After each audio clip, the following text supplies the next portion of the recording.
In the silence there is peace.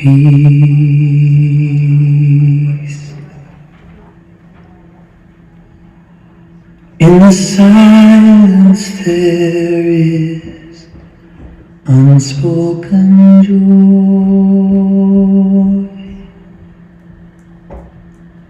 In the silence there's release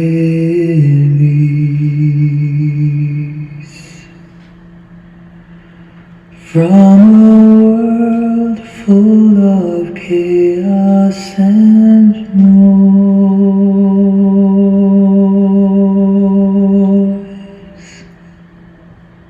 So I wait for these precious moments when I hear all that could never be said and right here in this holy silence. I find God, I find myself.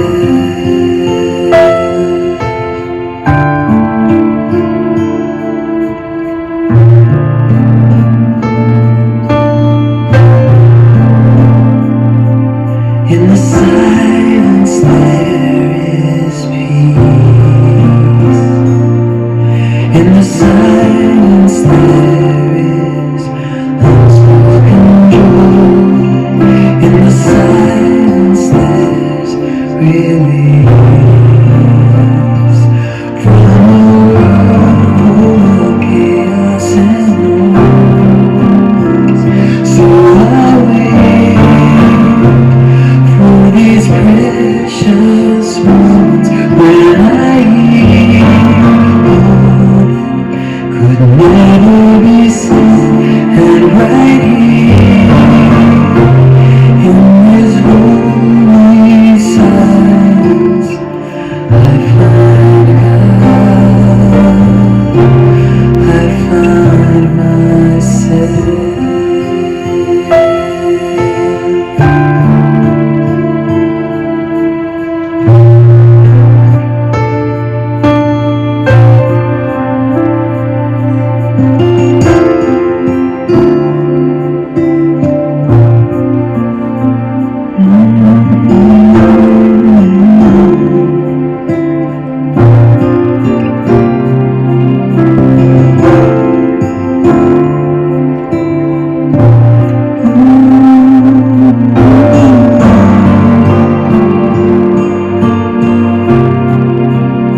So I wait for these precious moments when I hear all that could never be said and right here in this holy silence I find God, I find God, I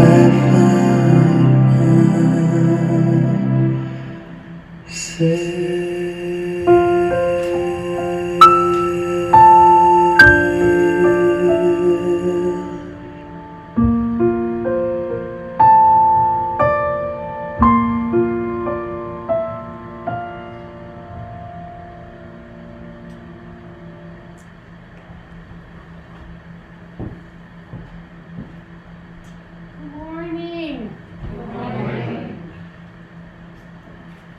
I love seeing some of these faces. Well, welcome to Center for Spiritual Living, Morristown. I'm Frankie Timmers, the spiritual director here, and we welcome you in person and we welcome you online, which means that you might be watching us right now or maybe anytime in the future. That's the beauty of live streaming, it lives forever.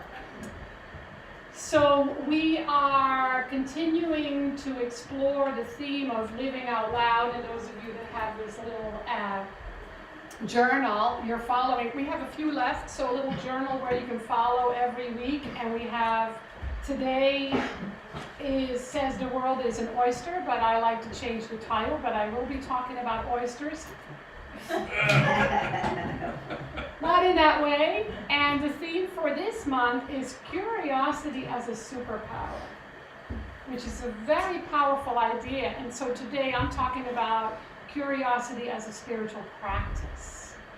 And we're blessed to have John Heron with us, who serves as a licensed practitioner at CSL Princeton. And what we're exploring today is this idea of how can I use curiosity? How can I be more curious, especially in the areas where I might be struggling? And what does that mean? And how can I be more curious when I'm challenged? Because the tendency is when we're challenged is to be very focused on the challenge or on the problem. So we're going to explore that. And then we're going to use this idea of being still. Being still and waiting until the answer reveals itself, which, by the way, sometimes can be years. It has been for me, where I've had to meditate on something for years to actually receive an answer or guidance. So we are all over social media, we have a website, and on the website we have all the events that are happening way in advance, as well as on our weekly email. I know that maybe 40% of you read those weekly emails because we get the results. So some of you tell me, I didn't know this was happening, and I'm going, you might want to read your weekly email because it's all in there, almost always, the topic and events, and we have a workshop today, but it's all ready. Registration is closed unless you beg. No, just kidding. Because there was a lot of preparation and a lot of supplies and a lot of planning that happened with that. So those of you that are staying for that, I'm really excited. And then we have on March 3rd, we have Gail Belluardo doing her first Friday healing circle, which is lovely. And we also have Kat doing another sound bath for us, flyers over there, which is an in-person event on March 26th at 12:45, where you don't have to do anything except lie down on the floor for an hour and 15 minutes. I know, it's bizarre, right? So let us greet one another. And I want to do it a little bit differently today. We do a namaste practice where we put our hands together. Namaste is a Sanskrit word, and the meaning is the divinity in me blesses the divinity in you. So right now I want you to close your eyes, put your hands together, and imagining that you are doing a namaste, a blessing to somebody you know is suffering somewhere in the world. It could be Ukraine, Russia, China, Syria, Turkey. Right here at our front steps, it could be somebody you love, somebody you know. So in your mind, just bless them with a namaste.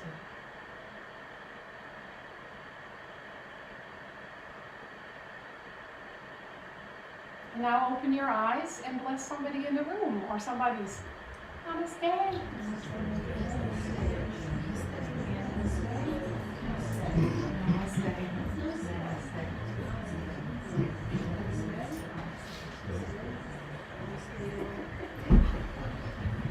And let's treat our word for affirmative prayer. So I invite you to close your eyes. And just for this moment, as we withdraw our attention from the outer world and bring it to the inner world, we find within ourselves. And sometimes I know it takes a moment, but we find within our heart of hearts an altar, a center of truth, a spark of light and love, an infinite wisdom that has always been there and always will be and is there right here, right now. It is our connection with the universe. It's our connection with the life source, and it is ever giving of itself. And we get to be in the receiving mode, in deeper, richer, wider, and more precious ways. This is just a reminder for each and every one of us to commune with this source and to trust its presence and its guidance. And so we give ourselves the gift of moments of silence, moments of peace, moments of going to the well, so that we may be guided and replenished. I trust that this is happening in divine right action, for I know it always is, but we always can use reminders, and that it blesses us in ways we cannot even measure. So with awe and gratitude, then, we turn this over to the universal law, and we let it demonstrate it's in highest and best ways, and so it is. So it is. Also a reminder to turn your phones off, or on airplane mode, whatever you have. All right.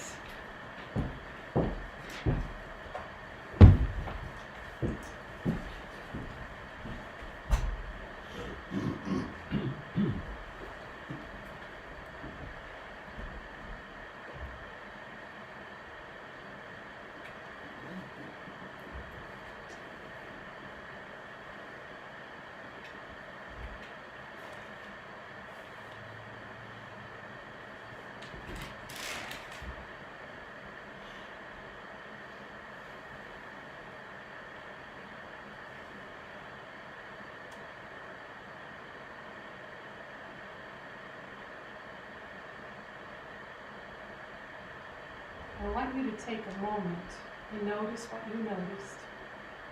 Me sitting here with my eyes closed. Notice what went through your mind.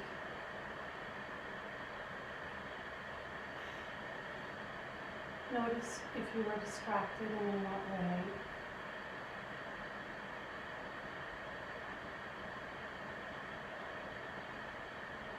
And now join me.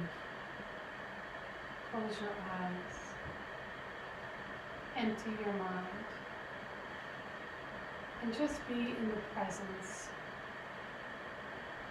of love, of wisdom, of peace.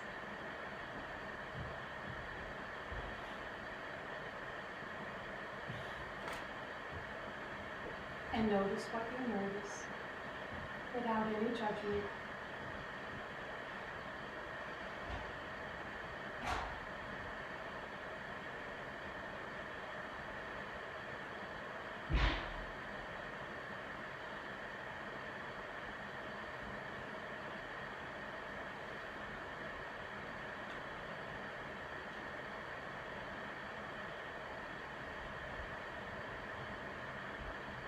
And when you're ready, open your eyes.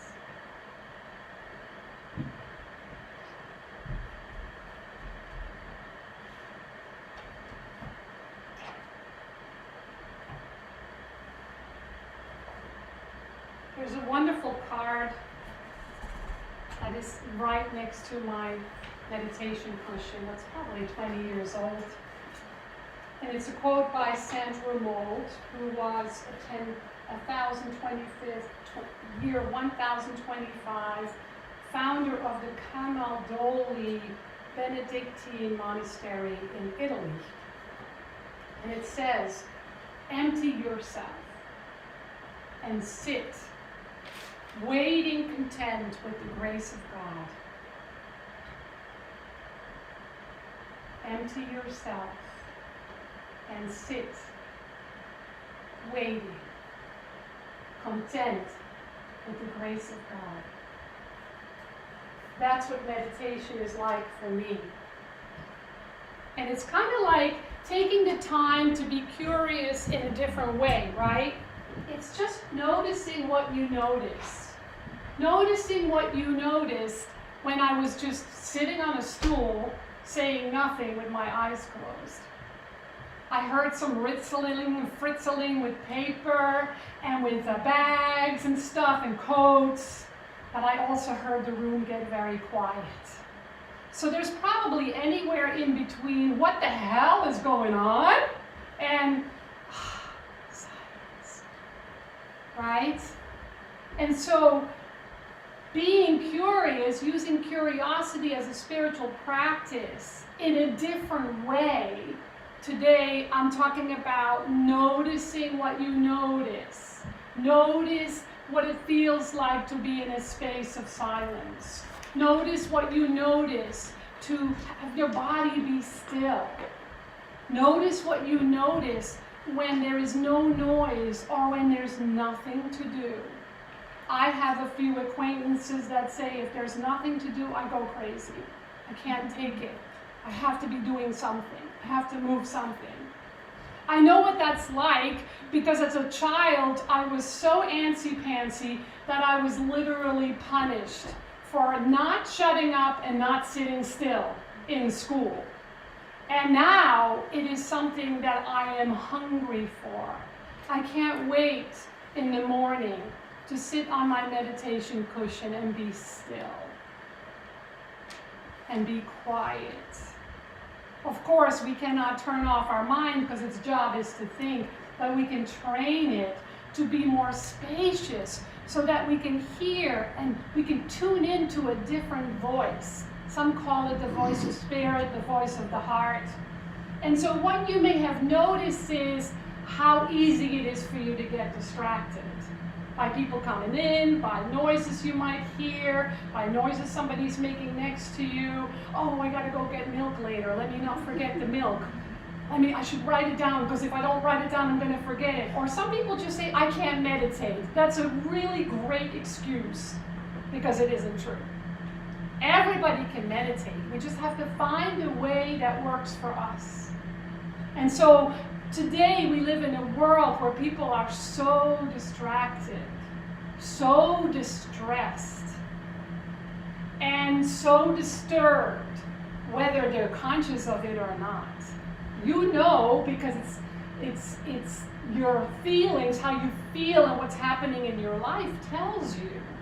And a lot of the distress that we might be feeling in our day-to-day living is a deep invitation to be still, to rest in your spirit, to listen for a different voice, not literal. And so we're being curious today because it's a different way of being. It's a more meditative way of being, where you might be driving on the turnpike and all of a sudden traffic dead stops. Notice what you're thinking. Notice how you're feeling. And in that moment, choose to connect, to feel peaceful, to rest, to get quiet, to maybe turn off the radio and just be in a place of quiet and faith, right? And so we pay attention to how easily we get irritated with ourselves, with each other, with the world news, with what's happening in the world. That's why I did the Namaste practice, because the world right now needs us to bless, to pray for, to have faith for. We get to hold that in that space of silence, in that place of stillness, instead of being worried and afraid of what's happening in the world. So one of my favorite poets, the 12th century Persian poet Jalaluddin Rumi, said this: what strikes the oyster shell, what strikes the oyster shell does not damage the pearl. He was talking literally about oysters, right? I mean, he lived by the sea. He didn't. He was talking about literal oysters, right? No, what do you think he was talking about? He spoke in metaphor, and his language was always very highly developed spiritually, because he was a very well-loved sheikh in Turkey, today's Turkey, and he performed miracles all the time. I'm now reading a book of stories about him where he performed miracles like that. And so that's what a highly developed, a highly curious as a spiritual practice person can arrive at, is to speak in metaphor so people can understand. Today's Buddhist teacher Surya Das says, pearl principle, the pearl principle. We all get to practice the pearl principle. And the pearl principle is no inner irritation, no pearl. No inner irritation, no pearl. So knowing myself and being curious, I'm always looking things up. That's how I get to weave it into talk. I had to find out a little bit more about this pearl, oyster, pearl thing. Because my first reaction with oysters is, how many of you love oysters? Yeah, you all go, I gotta go get me some today, yummy. I don't get it, it's like snot. There's no flavor, and I know people put stuff on it to give it flavor, but isn't that interesting? I love that there are people who love oysters and people who don't, and people who go, eh. And so it's an acquired taste, yes, and so oysters have been around for about 50 million years, so I guess I understand why they taste so good. And they become adults at year 1, and they live for about 20 years. There's about 200 species of oysters. Who knew? I don't know which one I had, maybe the wrong one. They can change sex. Cool, I'll be a girl today and a boy tomorrow. That's kind of fun, right? And they breathe like a fish. They're vegetarians. And the way they take in food, which is only algae, is by filtering water, and they filter about 50 gallons of water a day to get enough algae to live. A pearl happens only 1 in 10,000. Actually, gem quality pearls, only 1 in a million. And that's rare anymore. It's why we now have cultivated pearls. If a grain of sand or dust or salt gets into the oyster, it goes, starts to fight, and it defends itself, and it pushes the intruder out, and it fights so hard and so long that the grain of sand actually gets coated and coated and coated until it becomes a pearl. Isn't that cool? We kind of know that, right? But Rumi's saying what strikes the oyster shell does not damage the pearl reminds me of what Buckminster Fuller says in the journal today, those of you that have it. It's on page 24. And Buckminster Fuller is somebody I've always followed and admired. He lived in the late 1800s to early 1900s. And he was an architect, a writer, a designer, an inventor, a philosopher, and a futurist, and a designer as well. Did I say that? Yeah. Writer. So he says this: you never change things by fighting the existing reality. I felt exhausted when I read that line, because that's what we humans do, right? We fight day-to-day reality. And we forget that there's a whole world beyond this reality that's awaiting our attention, our awareness, our use, our involvement. He says to change something, build a new model that makes the existing model obsolete. Right? You never change things by fighting the existing reality. To change something, build a new model that makes the existing model obsolete. So how do we build a new model? We get curious. When we have a challenge, or we get bad news, or a terrible diagnosis, or a huge loss, it's okay for us to feel that and to grieve. But there's a part 2. Listen to a deeper wisdom already within for guidance, for knowledge. The good news is it's already in you. Where else would it be? Somebody else has it and you have to pay them? We know that's not true. It's within us, and we know this being on a spiritual path. So we begin to ask a different question. We begin to listen to a different part of us. And so whatever is irritating us becomes a way to shift our consciousness into a different direction, into the direction of the answer already exists, and I'm willing to hear it and to know it and to live it. And so let's think of an example. Is there something that you want to change? Is there an area in your life where you want to experience change? Or maybe you have a really strong opinion about something in the world that needs to be changed.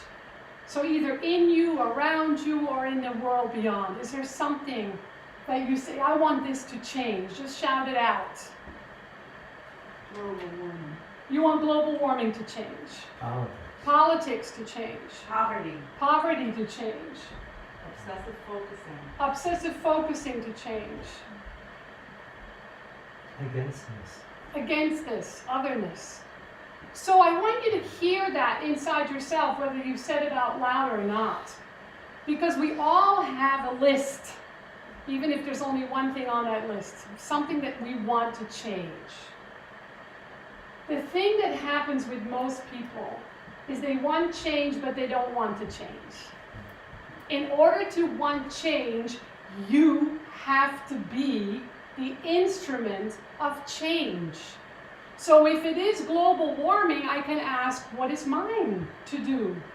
Is there something else that I can do to be a part of healing this planet? Same with poverty, same with politics, right? In our teaching, we don't say point a finger and don't change, don't do anything, just keep bitching about it. No, we say, what is mine to do? And it starts where? In consciousness. It starts within. It has to, right? And so we become the quality that we want to see changed out here. There might not be a direct relationship. So if I say, I want my sister or my brother or my father or my mother to change, we can ask, what is the quality that I want to see changed? And then we become that quality. Knowing that it will probably never be perfect, but we cultivate that quality through our spiritual practices and in this living lab called life. And so, the beautiful Saint Ramol, empty yourself and sit waiting content with the grace of God, is one way to listen for that change. And the beauty is it can morph all the time. So if I ask the question, at first it might say, be more kind. But tomorrow it might say, go pick up trash on the turnpike. I don't care. Pick something, do something different. Just experience it in a different way. So we're asked to be the peace that we want in the world in a bigger way than we think we already are. We're asked to be the love in the world in a different way than we have up until now.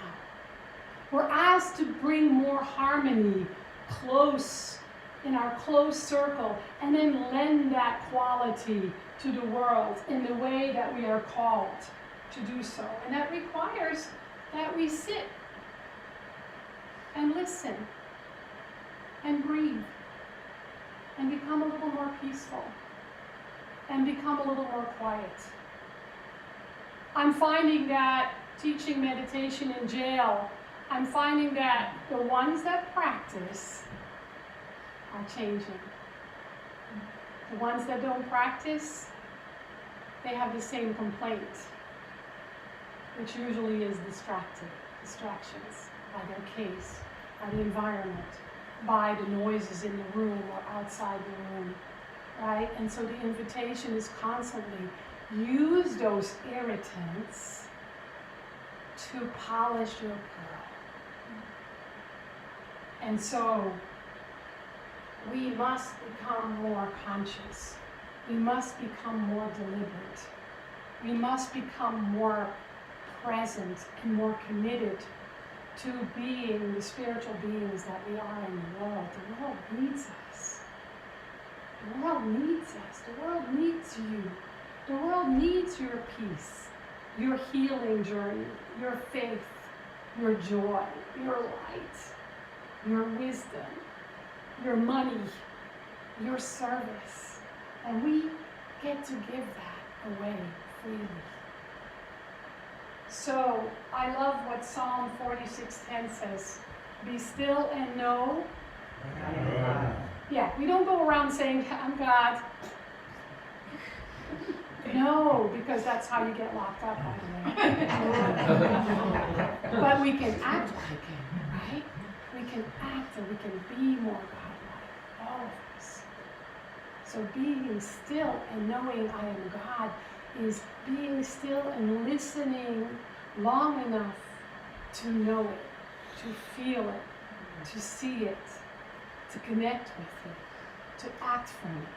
And again, it's not about perfection, it's about practice. And so we are still until we identify with our divinity. And how to activate it. We become still until we tune into our pearl self instead of the oyster self. We rest until we connect with that light that is already within us. And it shines a little bit differently through everyone because we're each unique, individualized expressions of the light. So go shine. Go shine that light. The world needs us. And the beauty is that you and I already are the light. We already know it's within us. And now we get to be still until we hear, know, feel how to express it. So I'm going to have another song that's very beautiful and silent and quiet. So I invite you to be still and to listen for that stillness within. And then after that, we'll have John sharing a little practice with us.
Speak.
silent soul speak. Silent soul speak. Sacred center, reveal to me. Silent soul speak. Silent soul speak. Silent soul speak.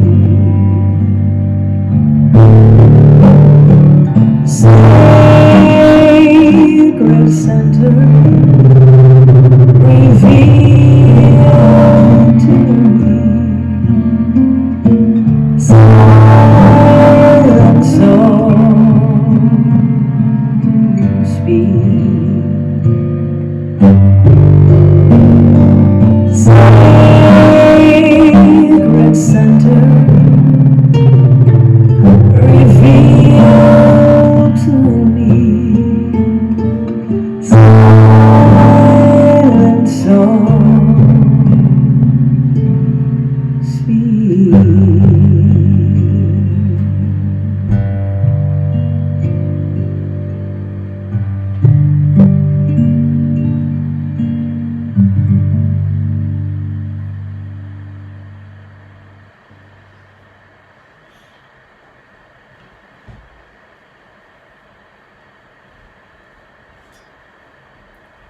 I see only the spirit of love in everything I see and everyone I see. That's an affirmation that I've been using a lot. And I thought today I would love to share this practice. So on some of the chairs you found, just make sure that you can see.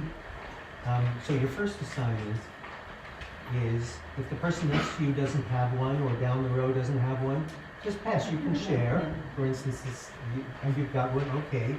Make sure that everyone around you can see. I tried to make the font large enough. All right. So now your first assignment is to do this within the silence that Reverend Frankie has offered us this morning. Right? It's so easy to move right back into that other place, the noise. So this is a practice that I do, and I thought it would be really valuable to do it together. And you may want to take this home with you. It's from 365 Science of Mind on the January 1st entry. Ernest Holmes put this in there. And what we're going to do is from this place, this wonderful sense of silence and quiet, which we've all created, or I hope we've all created. I see only the spirit of love in everything I see and everyone I see. Right? Keeping that present. We're going to repeat this all together. And it's not just the words that we're repeating. It's that spirit of love, whatever that means to you, the spirit of God, if you like the word God, I use the word God. That's what we're using to say these words. Okay?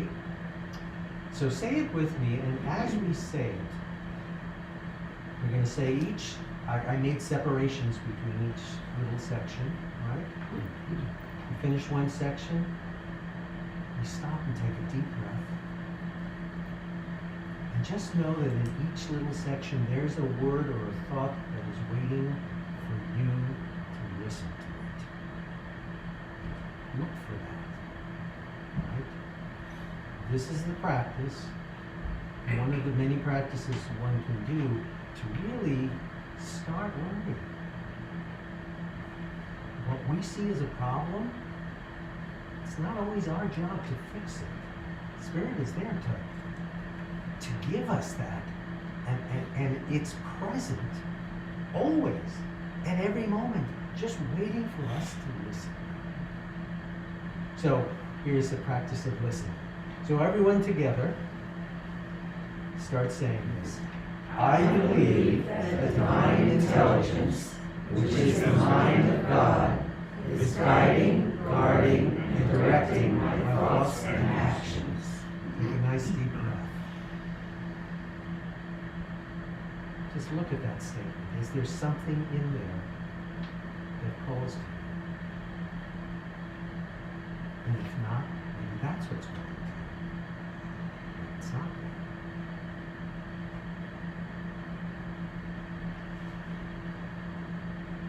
And the second one. I believe that God already knows the answer to this particular problem. Therefore, I am letting go of the problem, and I am listening to the answer as though it was here. Take a deep breath. So maybe that problem that Reverend Frankie brought to mind when she was talking about the world around us. Or maybe something more specific in your life. What if the solution is already there, just waiting for you to open yourself to it? What words in that section?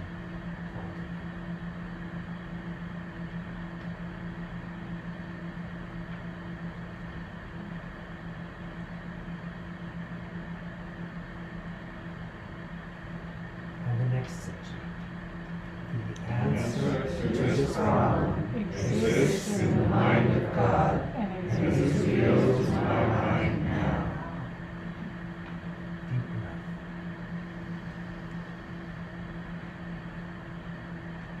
So just pay attention to what's present for you.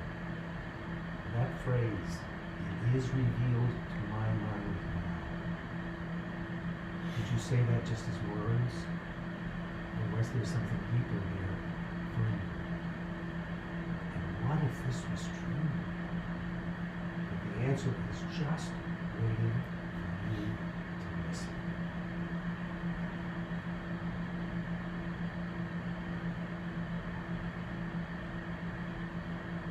And the next sentence. Something in me does know what to do.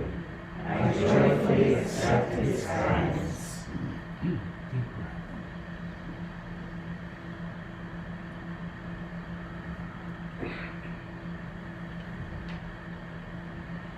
Are you joyfully accepting its guidance?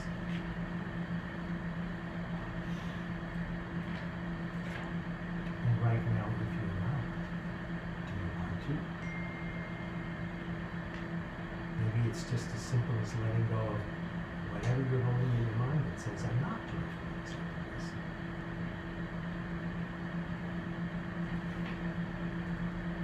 And the next sentence. I am open to new ideas, new hopes, and new aspirations. Deep breath. What there calls to you. Is there something that's calling to you?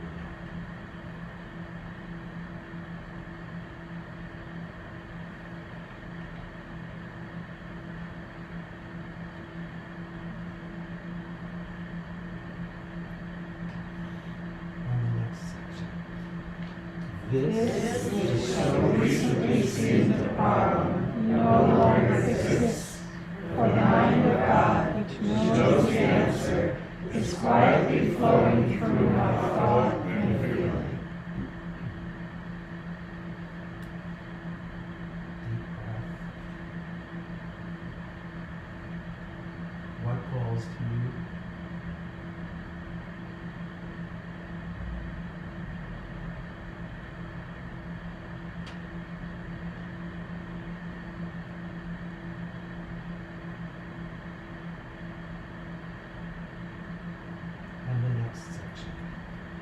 Great peace and joy come over me as I accept this answer from the Creator of all life.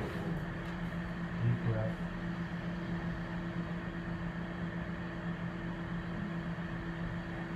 what calls to you?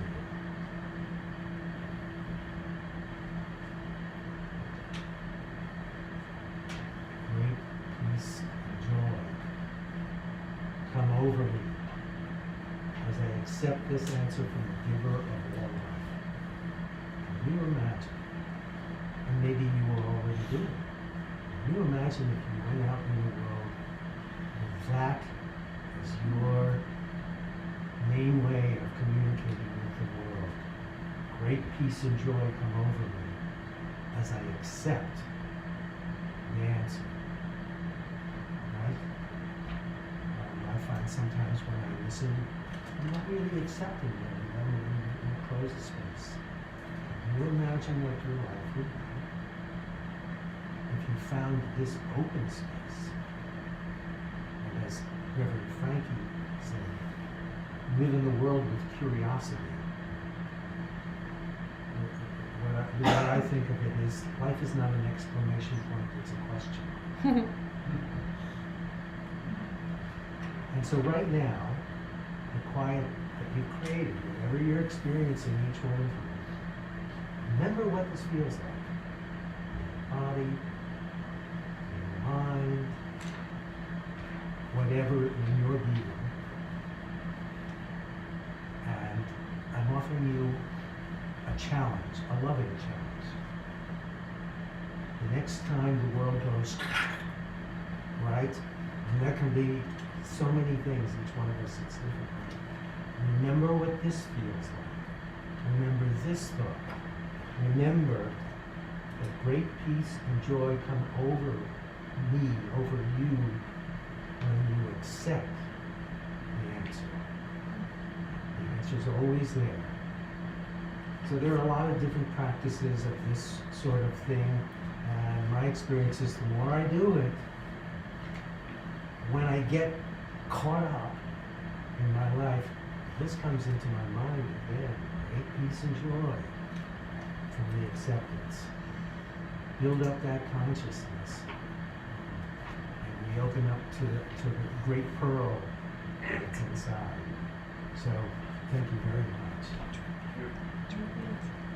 Okay, so from this place, this wonderful place, the place of the pearl, I'm going to do a treatment for the prayer. And so knowing that this infinite blessing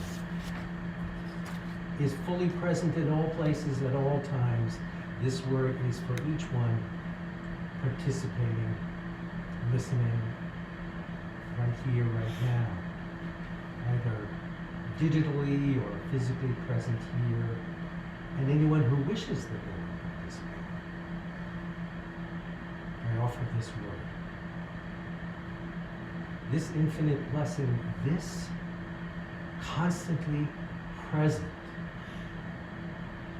infinite consciousness, this namaste which lives in each one, is now fully present in those here, in those listening. And I know that right here, right now, this presence of spirit, this peace, this joy has awoken in each one, and each one is experiencing in new and wonderful ways the divine presence which is always offering itself with open arms. And so each one is fully accepting that offering, and each one is living as a question mark. Each one is living with curiosity, with divine curiosity, knowing that that truth is the central truth of each one's life. And so as we go out into the world, everyone is knowing that they are that blessing, that they are living that blessing, that that blessing is always offered. And living in that blessing, each one is creating a world of blessing around them for those that are in their lives, for those who may pass through their lives, and for the world. And so I know that this infinite blessing is fully present right here, right now, expressing through each one. And I know that that is in the law, and I'm truly grateful for that. And so right here, right now, I release this. It is done, and so it is.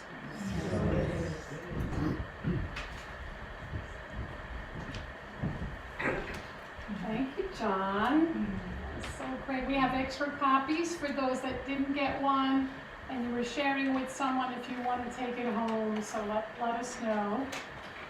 So today is a little bit different because I'm offering a workshop at 1 o'clock, and there's some organization that needs to happen. So those of you that haven't signed up, we ask you to leave. I know you love to chat and hug and say hello, and of course do that a little bit, but I know sometimes people go out to lunch, so if you want to go out to lunch, if anybody's going, say, we're going, come along. So also, we are in need of an IT genius. Mark has been wonderful and is helping us, but we need more. So if there's somebody here that's like really good with IT stuff and live streaming stuff, or know somebody that would like to volunteer, send them my way. You will make me very happy. And also there are other ways to volunteer, ways to give and support our center. There's a basket in the back. You can give on our website, you can do text to give, there's lots of different ways, it's all on the sheet in the back. We invite you to support this community because obviously there's a need for it. Or you wouldn't be here, or we wouldn't have new people come, right? So if anybody's here for the first time, you get a free book, so just go over to our bookshelf and take a book with you. And if you have any questions, let us know. We're here to support you. That includes spiritual support. We have licensed practitioners. Reach out to them if and when you need support because they are there for you to support you. So I want you to do one more namaste. Put your hands together and close your eyes again and just really think of all those in the world that need your light, that need your consciousness, that need your love. And just send it their way with a blessing, a word, a thought, a feeling. Take a nice deep breath and let us always come from love and from faith. Because we are the ones the world is waiting for. And so it is. Have a beautiful day, everybody.